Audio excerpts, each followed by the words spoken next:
নমস্কার সবাইকে, নতুন একটি ভিডিওতে সবাইকে স্বাগত জানাই।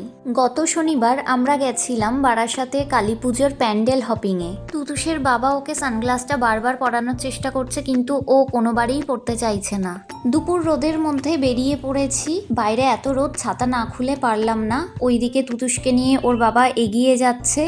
প্রথমে গেলাম নবপল্লীতে। এখানে করেছে কৈলাস পর্বত। প্যান্ডেলটা খুব সুন্দর। দুপুর হলেও বেশ ভিড় ছিল। ভেতরে কিছু স্কাল্পচার ছিল যেগুলো আমার খুব ভালো লেগেছিল।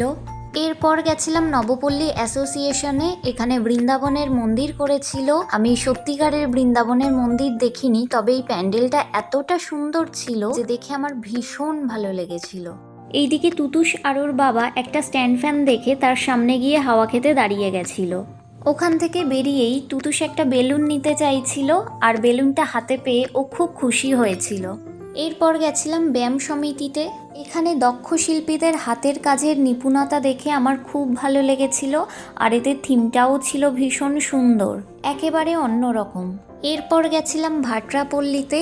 এদের থিম ছিল গাছ লাগান প্রাণ বাঁচান। এর মাধ্যমে আমাদের খুব সুন্দর মেসেজও দিয়েছে।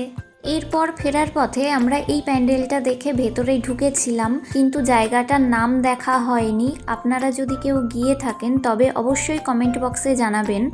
এরপর গেলাম জাগৃতি সংঘে। এখানে প্যান্ডেল আর ঠাকুর দেখে কয়েকটা ফটো তুলে বাড়ির দিকে রওনা দিলাম, কারণ তুতুষের ঘুম পেয়ে গেছিল আর ওর খাওয়ারও সময় হয়ে গেছিল। এরপর দুপুর রোদে ঘুরে বাড়ি ফিরে বিধ্বস্ত অবস্থা হয়ে গেছিল, আর সাথে প্রচণ্ড খিদেও পেয়ে গেছিল আমাদের।